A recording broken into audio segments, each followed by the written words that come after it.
પહોંચશે ગાંધીનગર ખાતે ખાનગી હોટલમાં બેઠકનું આયોજન છે। ઉત્તર ગુજરાતના રાજકીય આગેવાનો સાથે બેઠક કરશે તો ગૃહ રાજ્ય મંત્રી હર્ષ સંઘવી પણ બેઠકમાં હાજર રહેશે।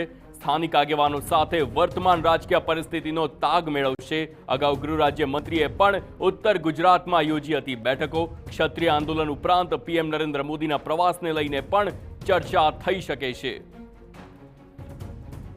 સંવાદદાતા રોનક વર્મા ફોન લાઈન પર છે। રોનક, જણાવશો શું છે વધુ વિગતો આ સમગ્ર પ્રવાસ અમિત શાહનો?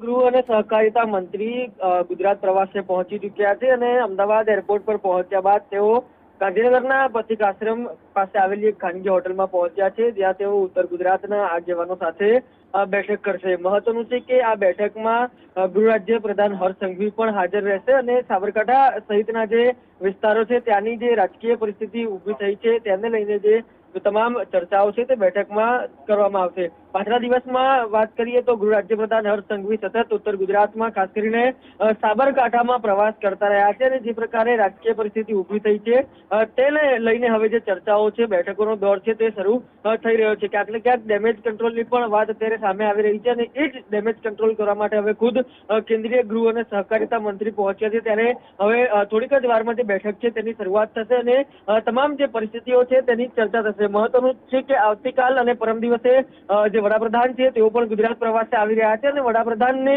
જે આગમન છે તેને લઈને પણ જે તમામ ચર્ચા છે તે બેઠકમાં કરવામાં આવશે। ત્યારે ગૃહ રાજ્ય પ્રધાન હર્ષ સંઘવીની હાજરીમાં જે બેઠક છે તે હવે થોડીક જ વારમાં શરૂ થશે અને અંદાજિત 1.5 થી 2 કલાક સુધી આ જે બેઠક છે તે ચાલી શકે છે અને તે બેઠક બાદ અમિત શાહ સીધા જ નરોડા પહોંચશે અને જે નરોડા તેમનો નિર્ધારિત કાર્યક્રમ છે જાહેર સભા તેમાં પહોંચીને તેઓ જાહેર સભાને સંબોધન કરશે। બિલકુલ રોનક, સમગ્ર માહિતી બદલ આભાર।